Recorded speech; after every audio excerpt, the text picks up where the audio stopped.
Assalamualaikum warahmatullahi wabarakatuh. Perkenalkan, nama saya Azdan, NIM 24OSP033. Pada video kali ini saya akan menjelaskan mengenai mesin listrik. Di bidang pekerjaan mana diaplikasikan mata kuliah mesin listrik, khususnya pembahasan generator listrik. Mata kuliah mesin listrik, khususnya generator listrik, diaplikasikan di bidang yang mengubah energi mekanik menjadi listrik untuk kebutuhan industri dan darurat. Nah, pembangkit listrik generator utama di PLTA, PLTU, PLTB untuk produksi daya skala besar dan insinyur listrik. 2. Industri manufaktur genset cadangan untuk pabrik, operasi mesin, dan penerangan saat blackout. Yang ketiga, transportasi generator DC di kapal, mobil, pesawat untuk satu daya onboard. Yang keempat, darurat dan konstruksi generator portable untuk lokasi sementara seperti proyek bangunan atau RS, rumah sakit. Nah, selanjutnya, apa itu mesin listrik? Mesin listrik adalah alat yang mengubah energi listrik menjadi energi mekanik atau sebaliknya dengan memanfaatkan medan magnet dan arus listrik. Motor listrik bekerja dengan arus listrik yang mengalir melalui stator untuk menciptakan medan magnet sehingga rotor berputar dan menghasilkan gerakan mekanik. Generator melakukan sebaliknya, mengubah energi mekanik menjadi listrik melalui induksi elektromagnetik. Nah, selanjutnya, apa itu generator listrik? Generator listrik adalah perangkat elektromagnetik yang mengubah energi mekanik menjadi energi listrik melalui prinsip induksi elektromagnetik. Generator bekerja berdasarkan hukum Faraday, di mana rotor berputar dalam medan magnet yang diciptakan oleh stator atau sebaliknya, menyebabkan perubahan fluks magnet yang menginduksi arus listrik pada kumparan. Selanjutnya, uraikan klasifikasi pembagian jenis-jenis generator listrik.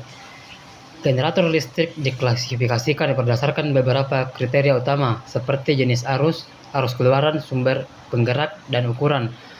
Nah, berdasarkan jenis arus, generator dibagi menjadi dua jenis utama, yaitu generator arus searah atau DC yang menggunakan komutator untuk arus satu arah, cocok untuk baterai dan alat ukur, serta generator arus bolak-balik atau AC, atau alternator yang menghasilkan arus bergantian untuk rumah tangga dan industri.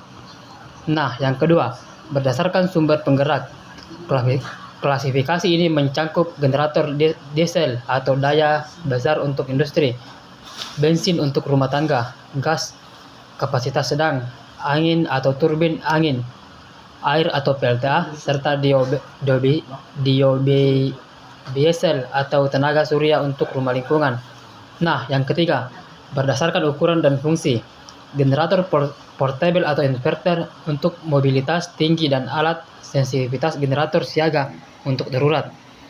Komersial untuk gedung serta industri untuk pabrik dengan daya hingga megawatt.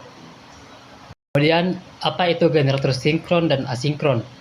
Generator sinkron dan asinkron merupakan dua jenis utama generator listrik AC yang berbeda dalam prinsip operasi dan sinkronisasi kecepatan rotor dan medan magnet star.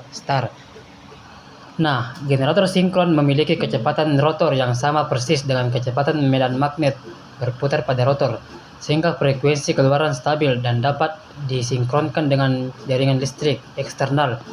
Sedangkan generator asinkron atau induksi memiliki rotor yang berputar lebih lambat daripada kecepatan medan magnet stator, atau ada slip, di mana arus diinduksi pada rotor melalui medan stator tanpa eksitasi eksternal. Kemudian, generator listrik jenis apa yang terpasang secara umum untuk memberi atau melayani listrik ke masyarakat? Generator listrik sinkron merupakan jenis yang terpasang secara umum pada pembangkit listrik utama untuk melayani kebutuhan masyarakat di Indonesia dan di dunia. Alasan pengguna umum generator sinkron dipilih karena kemampuannya menghasilkan frekuensi dan tegangan stabil yang sinkron dengan jaringan listrik nasional atau 50 Hz di Indonesia, memungkinkan koneksi paralel antara pembangkit tanpa gangguan. Contoh di Indonesia pembangkit seperti PLTU Python 4600 MW PLTU Suralaya 3440 MW dan PLTU Batang menggunakan generator sinkron berukuran besar untuk suplai listrik Jawa sampai Bali yang mencakup mayoritas populasi. Perbandingan dengan asinkron, generator asinkron lebih jarang untuk grid utama karena slip kecepatan menyebabkan frekuensi tidak stabil, sehingga hanya digunakan pada skala kecil seperti PLTB angin atau mikrohidro. Nah, selanjutnya bagaimana prinsip kerja generator listrik AC? Prinsip kerja generator listrik AC. Generator AC atau alternator mengubah energi mekanik menjadi arus bolak-balik melalui rotor yang berputar dalam medan magnet stator, menyebabkan kumparan stator memotong garis-garis flux medan magnet secara periodik. Slip ring dan sikat geser menghubungkan rotor keluar tanpa mengubah arah arus, sehingga menghasilkan tegangan sinusoidal yang berubah arah terus-menerus. Kemudian bagaimana prinsip kerja generator listrik DC? Prinsip kerja generator DC. Generator DC menggunakan rotor atau armatur yang berputar di antara kutub magnet stator, menginduksi tegangan AC pada kumparan rotor yang kemudian diubah menjadi DC oleh komutator. Komutator berfungsi membalikkan koneksi secara periodik agar arus keluaran tetap searah, menghasilkan tegangan dan arus satu arah yang stabil. Selanjutnya, uraikan dan jelaskan fungsi komponen utama pada generator listrik DC AC. Generator listrik AC memiliki beberapa komponen utama yang bekerja sama untuk mengubah energi mekanik menjadi arus bolak-balik melalui induksi elektromagnet. Nah, rotor adalah bagian berputar yang menciptakan medan magnet melalui kumparan atau magnet permanen, diputar oleh sumber penggerak seperti turbin atau mesin diesel untuk memotong flux magnet pada stator. Stator merupakan bagian diam berisi kumparan kawat yang menangkap perubahan flux magnet dan rotor, sehingga menginduksi tegangan AC sinusoidal yang stabil untuk keluaran listrik. Slip ring dan brush slip ring pada rotor terhubung dengan brush atau sikat geser untuk menyalurkan arus listrik dari bagian berputar ke sirkuit eksternal tanpa mengubah arah arus, memastikan transmisi AC yang kontinu.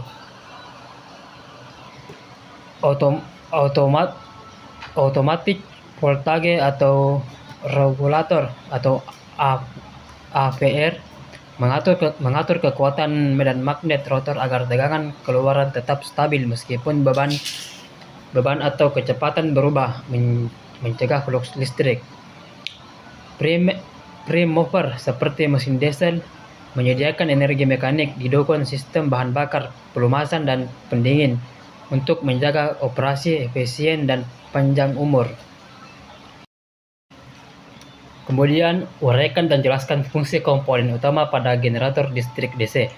Generator listrik DC mengubah energi mekanik menjadi arus searah melalui induksi elektromagnetik dengan komponen utama yang meliputi stator, rotor atau armatur, komutator, dan sikat geser.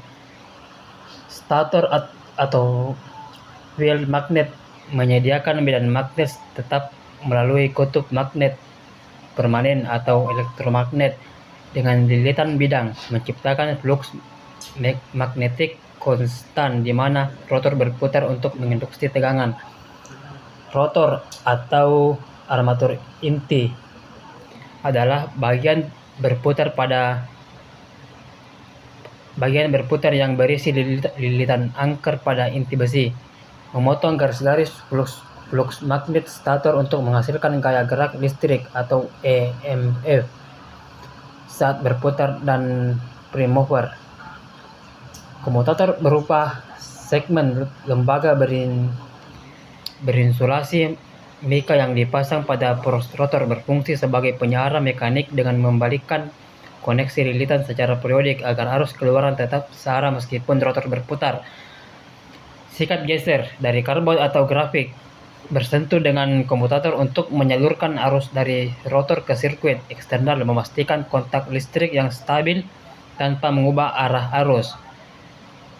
Yoke atau bingkai besi mendukung kutub dan menyatukan flux magnet sementara kutub menahan lilitan bidang untuk memperkuat medan magnet secara efisien.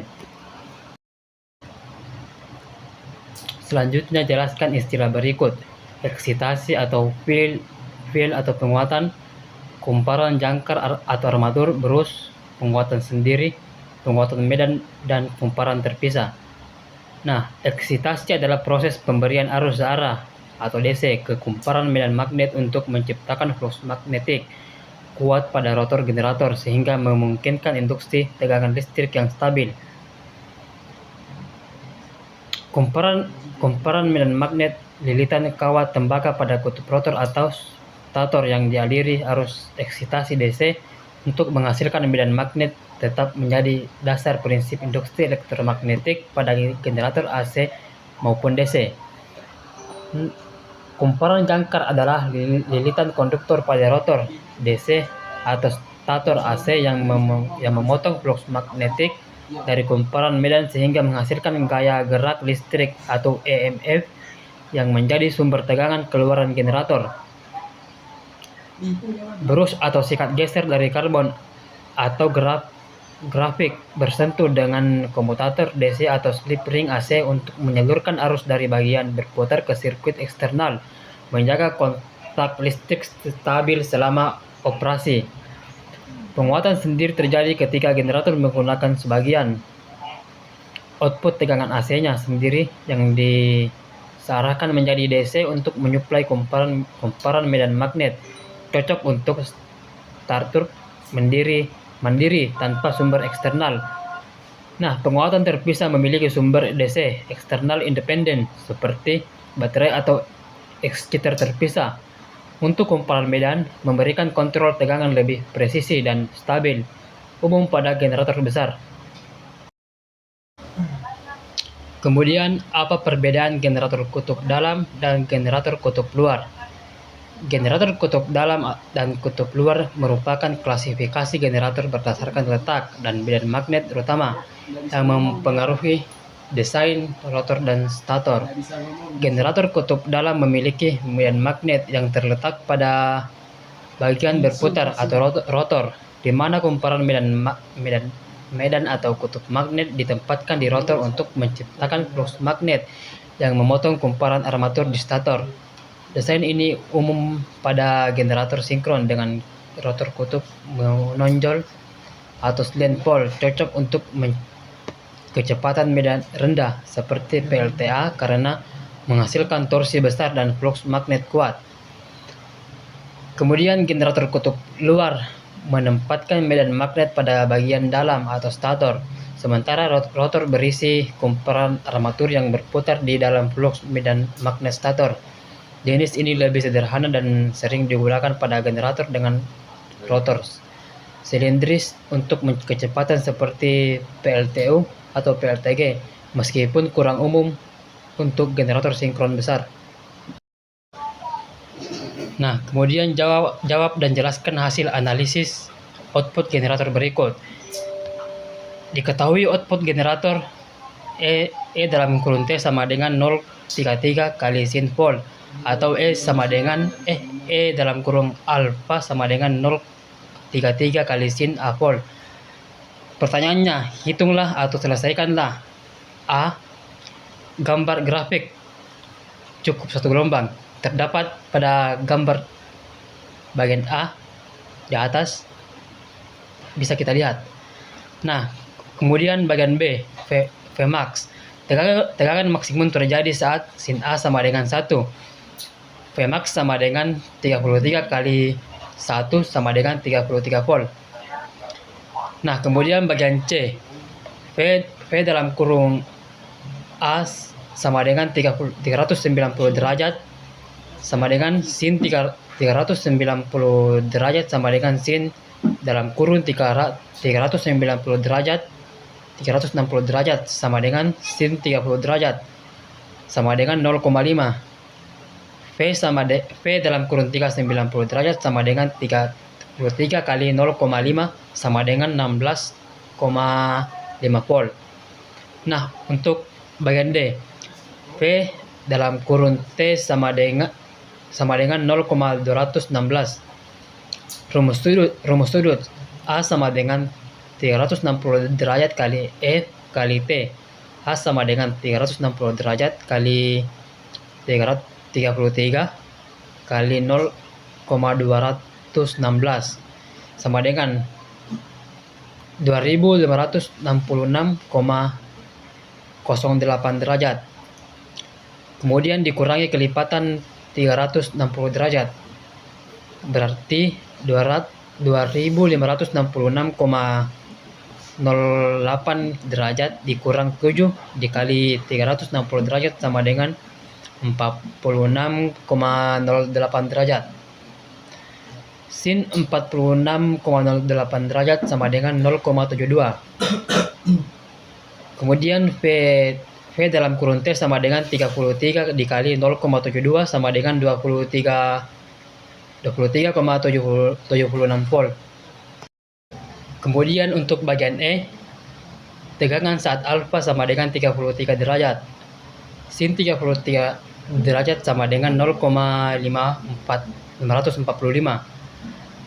V dalam kurun 33 derajat sama dengan 33 kali 0,545 sama dengan 18 volt. Nah, untuk bagian F, tegangan saat T sama dengan 0,033 sekon. A sama dengan 360 derajat dikali 33 dikali 0,033 sama dengan 392,04 derajat. Sin 392,04 derajat sama dengan sin 32,04 derajat sama dengan 0,53. V dalam kurun T sama dengan 33 dikali 0,53 sama dengan 17,49 volt. Nah, kemudian untuk bagian G, tegangan rata-rata. Untuk gelombang sinus simetris atau periode penuh sama dengan V rata-rata 0 volt. Untuk bagian H, tegangan efektif atau VRMS. Rumus VEF sama dengan Vmax per akar 2. VEF sama dengan 33 per 1414 sama dengan 23,33 volt. Nah, tegangan sesaat dari hasil voltmeter sama dengan 33 volt. Voltmeter AC menunjukkan tegangan efektif atau VRMS. Vmax sama dengan VEF kali akar 2. Vmax sama dengan 33 dikali 1414 sama dengan 46,67 volt. Sehingga tegangan sesaat V dalam kurun T sama dengan 46,67 sin Wt volt. Kemudian ada beberapa jenis beban generator dan penyebabnya. Ada 4 jenis utama beban pada generator listrik, yaitu resistif, induktif, kapasitif, dan non-linear. Setiap jenis memiliki penyebab khas yang mempengaruhi kinerja generator, seperti tegangan arus dan faktor daya. Pemahaman ini penting untuk operasional optimal, terutama dalam sistem pembangkit listrik. Jenis beban resistif disebabkan oleh peralatan dengan hambatan murni seperti lampu pijar atau pemanas air, menghasilkan faktor daya satu dan stabil tanpa fluktuasi tegangan signifikan. Beban induktif timbul dari kumparan atau motor induksi yang menyimpan energi di medan magnet, menyebabkan arus tertinggal, tegangan atau lagging, power factor, dan penurunan tegangan. Beban kapasitif berasal dari kapasitor atau kabel panjang, di mana arus mendahului tegangan atau leading power factor dan cenderung meningkat tegangan generator. Pengaruh dan penyebab tambahan.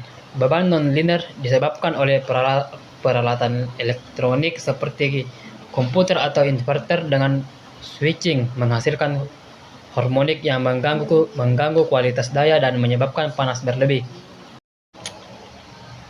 Selanjutnya, efek pada generator jika dibebani resistor murni. Ketika generator dibebani resistor murni, tegangan dan arus listrik sefase, menghasilkan rotor daya satu dengan kestabilan tegangan yang tinggi tanpa fluktuasi signifikan. Efek ini membuat beban resistif ideal untuk pengujian generator karena daya semu sama dengan daya aktif, sehingga arus proporsional langsung dengan tegangan sesuai hukum Ohm. Pada beban resistor murni seperti lampu pijar atau pemanas, tegangan terminal generator tetap stabil meski beban bertambah karena tidak ada komponen reaktif yang mengganggu fase. Arus mengikuti bentuk sinusoidal tegangan tanpa pergeseran fase sehingga generator beroperasi berlebih. Hal ini berbeda dengan beban induktif yang menurunkan tegangan. Nah, grafik tegangan arus. Grafik waktu menunjukkan kurva sinusoidal tegangan dalam kurung V sama dengan Pm sin Wt dan arus I sama dengan Im sin Wt yang tumpang tindih sempurna mencapai puncak bersamaan tanpa perbedaan fase. Diagram Pasor sederhana berupa garis lurus P dan I searah pada sumbu rel dengan sudut fase 0 derajat. Selanjutnya, apa yang dimaksud lagging dan apa penyebabnya? Lagging mengacu pada kondisi faktor daya di mana arus listrik tertinggal di belakang tegangan atau arus lagging voltage pada rangkaian AC disebabkan oleh beban induktif yang memerlukan daya reaktif positif. Penyebab utamanya adalah kumparan atau peralatan seperti motor induksi, transformator, dan generator induksi yang menyimpan energi di medan magnet menghasilkan sudut fase 0 positif di mana tegangan mendahului arus.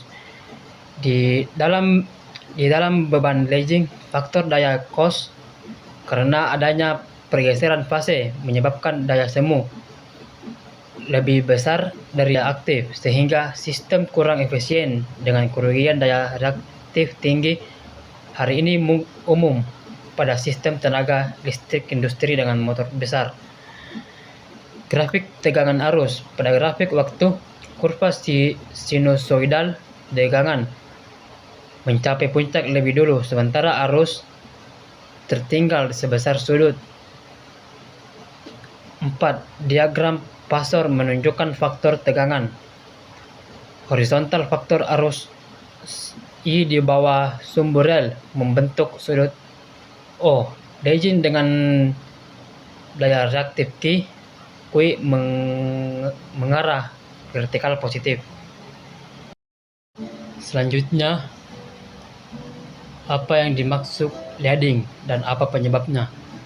Lagging mengacu pada kondisi faktor daya di mana arus listrik mendahului tegangan atau current loss voltage pada rangkaian AC disebabkan oleh beban kapasitif yang menyimpan energi di medan listrik. Penyebab utamanya adalah kapasitor, kabel panjang, atau motor sinkron over excited yang menghasilkan sudut fase yang negatif, di mana arus sudut fase yang negatif mencapai puncak lebih dulu daripada tegangan. Dalam beban lagging, faktor daya cos lebih kecil dari 1 dengan daya reaktif dengan negatif, menyebabkan daya semu lebih besar dari daya aktif dan potensi overload pada sistem. Kondisi ini jarang dominan tapi sering digunakan untuk mengoreksi beban lagging. Grafik tegangan arus. Pada grafik waktu, kurva sinusoidal tegangan tertinggal sementara arus mencapai puncak lebih awal sebesar sudut. Diagram Pasor menunjukkan faktor tegangan V horizontal, faktor arus I atas sumbu rel membentuk sudut leading dengan daya reaktif Q mengarah vertikal negatif. Kemudian jelaskan prinsip kerja terbentuk tegangan listrik 3 fase atau prinsip kerja generator 3 fasa. Generator 3 fasa menghasilkan tegangan listrik melalui prinsip induksi elektromagnetik Faraday, di mana rotor berputar menciptakan medan magnet berputar yang memotong kumparan stator. 3 set kumparan stator yang disusun simetris 120 derajat spesial menghasilkan 3 tegangan sinusoidal berbeda fase 120 derajat listrik, memberikan daya kontinu dan stabil. Proses induksi saat rotor berputar sinkron, flux maksimum bergeser secara bertahap. Fase A maksimum saat T sama dengan 0, fase B tertinggal 120 derajat, fase C 240 derajat menghasilkan urutan fase positif A, B, C untuk putaran searah jarum jam. Untuk ini memastikan daya pulsasi rendah atau 6,6% dibanding satu fase dalam kurung 41,7%. Keuntungan sistem output 3 fase lebih efisien untuk beban besar, memungkinkan beban star atau delta dan kestabilan tanpa pulsasi signifikan. Ideal untuk industri tegangan linear PL sama dengan akar 3 VPH pada star.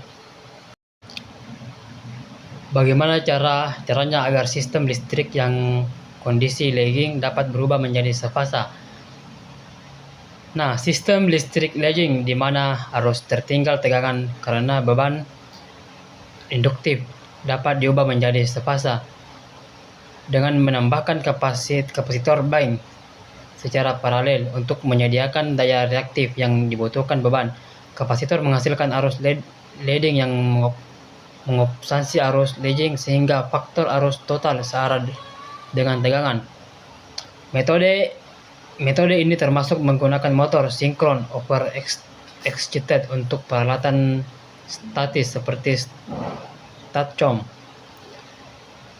Manfaat dan grafik. Perubahan ini menurunkan arus total, mengurangi rugi, dan meningkatkan kapasitas sistem hingga 20-30 derajat.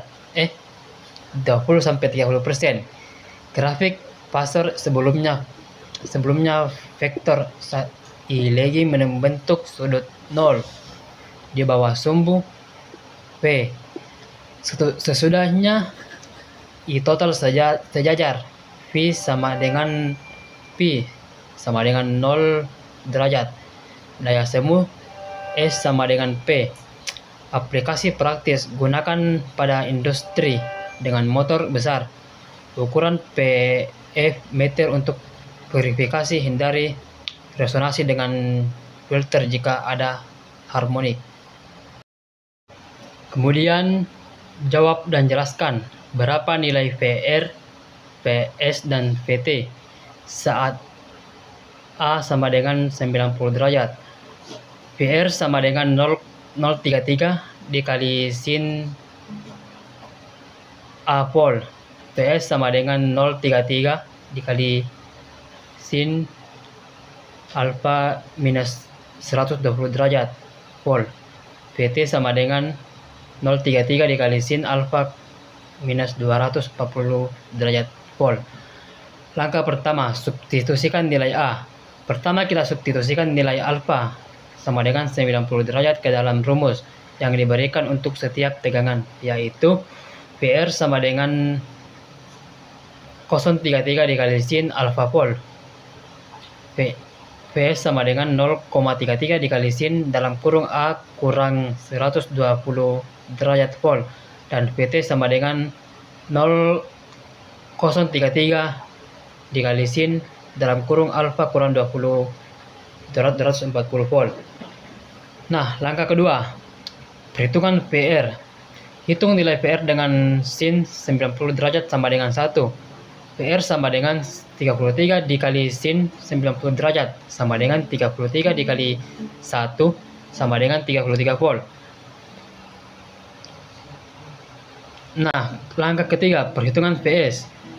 Hitung nilai Vs dengan sin 90 derajat dikurang 120 derajat sama dengan minus sin 30 derajat sama dengan minus 0,5.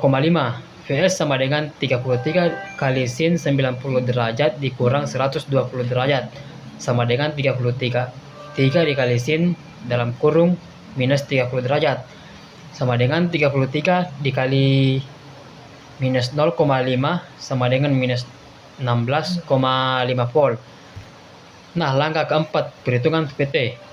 Hitung nilai PT dengan sin 90 derajat dikurang 240 derajat sama dengan sin minus 150 derajat sama dengan minus 0,5. PT sama dengan 30 sin dalam kurung 90 derajat dikurang 240 derajat sama dengan 33 sin dikurang minus 150 derajat sama dengan 33. Jelaskan bagian-bagian genset dan cara pemeliharaan. Genset. Genset atau generator set terdiri dari beberapa komponen utama yang bekerja sama untuk menghasilkan listrik darurat. Pemeliharaannya melibatkan pemeriksaan rutin agar tetap awet dan aman digunakan. Komponen utama. Genset memiliki mesin atau engine sebagai penggerak utama yang membakar bahan bakar untuk menghasilkan tenaga mekanik. Alternator atau generator mengubah tenaga tersebut menjadi listrik, sementara voltage regulator menjadi kestabilan tegangan. Komponen pendukung mencapai tangki, bahan bakar, sistem pendingin atau cooling system, baterai untuk starter, kontrol panel untuk monitoring, serta frame untuk kerangka untuk kestabilan. Cara pemeliharaan harian. Bersihkan genset dari debu, minyak, dan kotoran sebelum serta sesudah pemakaian untuk mencegah penumpukan yang mengganggu kinerja. Periksa level oli mesin, bahan bakar, dan aki secara rutin, serta pastikan filter bersih agar aliran lancar. Simpan di tempat kering dan berisi sirkulasi udara baik untuk menghindari karat atau overheating. Pemeliharaan berkala. Panaskan atau warming up mesin seminggu sekali selama 10-50 menit untuk menjaga performa. Ganti oli filter dan spare sesuai jadwal pabrik, serta cek kabel indikator dan sistem pembuangan gas. Gunakan bahan bakar berkualitas tinggi dan periksa distilled water pada baterai untuk umur panjang. Selanjutnya, jelaskan syarat dan cara kerja paralel generator. Sistem paralel generator memungkinkan dua atau lebih genset dihubungkan bersamaan untuk meningkatkan kapasitas daya dan menjaga kontinuitas listrik. Syarat utamanya meliputi keamanan tegangan, frekuensi, fase, dan polaritas, sedangkan cara kerjanya melibatkan sinkronisasi sebelum menyambungkan ke busbar yang sama. Syarat paralel, tegangan efektif kedua generator harus sama agar tidak ada arus sirkulasi berlebih. Frekuensi dan urutan fase, misalnya ABC, harus identik serta polaritas tidak boleh bertentangan untuk mencegah kerusakan. Generator yang lebih baru biasanya disesuaikan dengan yang sudah beroperasi menggunakan metode lampu. Cara kerjanya yaitu hidupkan generator pertama hingga stabil, lalu jalankan generator kedua hingga frekuensinya sedikit lebih tinggi dari yang pertama. Pantau sincope hingga jarum menunjukkan sinkron atau posisi 12 jam, lalu tutup breaker secara cepat untuk menyambungkan setelah paralel. Bagi beban secara merata dengan menyesuaikan governor untuk keseimbangan daya aktif dan reaktif. Mungkin cukup sekian dari presentasi saya yang berjudul mesin listrik. Kurang dan lebihnya mohon dimaafkan. Assalamualaikum warahmatullahi wabarakatuh.